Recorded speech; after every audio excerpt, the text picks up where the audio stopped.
जय महाराष्ट्र मित्रांनो, कसे आहेत? मजेत आहात ना मित्रांनो? स्वागत आहे तुमचं यूट्यूब ब्लॉगमध्ये. आज आम्ही आलो आहे चैत्यभूमी येथे. चैत्यभूमी हे मुंबईमध्ये असलेलं डॉक्टर बाबासाहेब आंबेडकर यांचं महापरिनिर्वाण स्थळ आहे. तुम्हाला जर इथे यायचं असेल तर दादर स्टेशनमधून चैत्यभूमीला तुम्हाला चालत यायला 20 मिनिटे लागतील. तर तुम्हाला आता दाखवतो आम्ही चैत्यभूमीकडे जायचं.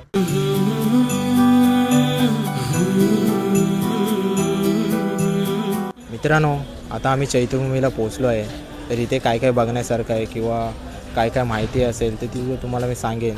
तर ते तुम्ही शेवटपर्यंत बघा. नवकोटीचा राजा दयाळू दाता माझा दया. मित्रांनो, हा आहे अशोक स्तंभ. नेहमी सत्तेचाच मार्ग दाखवतो, सत्यमेव जयते.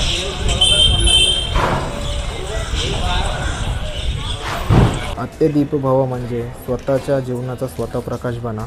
उपदेश तथागत गौतम बुद्धांनी त्यांच्या अनुयायांना दिलेला एक उपदेश, अत्यदीपभव.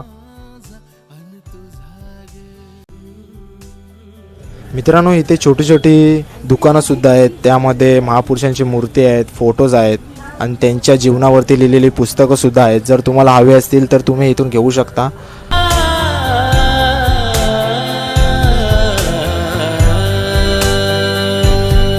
त्याने रूढी बंधनातून काढिले तुम्हा ओढून आठवून तयांचे. 4 डिसेंबर 1956 साली डॉक्टर बाबासाहेब आंबेडकर यांचं निधन झालं दिल्ली इथे. आणि त्यावेळी कोणताही TV शो किंवा कोणताही सोशल मीडिया उपलब्ध नव्हता. तर ही बातमी जगभरामध्ये पोहोचवण्यात आली रेडिओमार्फत.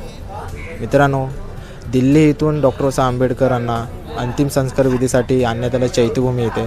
7 डिसेंबर 1956 साली यशवंतराव आंबेडकर यांनी लाखो अनुयायांच्या उपस्थितीमध्ये डॉक्टर बाबासाहेब आंबेडकर यांचं अंतिम संस्कार विधी चैत्यभूमीला केले आहेत. मित्रांनो, आता तुम्हाला मी आतमध्ये जाऊन दाखवतो, दर्शन घेतो.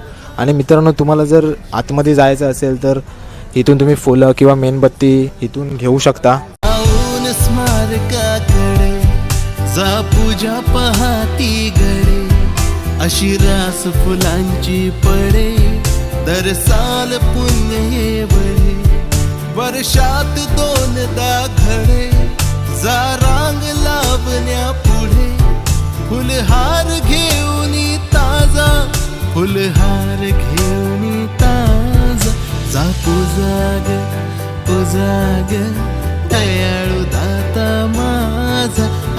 डॉक्टर बाबासाहेब आंबेडकर यांचे सुपुत्र यशवंतराव आंबेडकर यांचा स्मारक. राजा दयाळू दाता माझा दयाळू दाता माझा अन तुझा डॉक्टर बाबासाहेब आंबेडकरांची एवढी कीर्ती महान आहे, तरी पण आज लोक त्यांना खूप काही चुकीचं बोलतात. त्यांनी जे काही जीवनामध्ये केलं आहे तरीसुद्धा लोक त्यांना खूप असं नावं ठेवतात.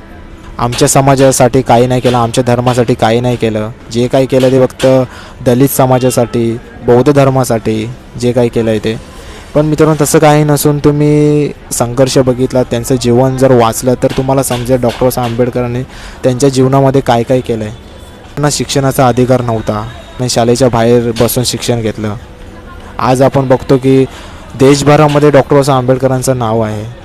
तुम्ही जिथे जाल तिथे शिक्षणाचं नाव आलं की डॉक्टर बाबासाहेब आंबेडकरांचं नाव किंवा त्यांचं जीवनगाथाही येतेच. स्त्रियांना अधिकार नव्हते, गोरगरिबांना अधिकार नव्हते, जात धर्म.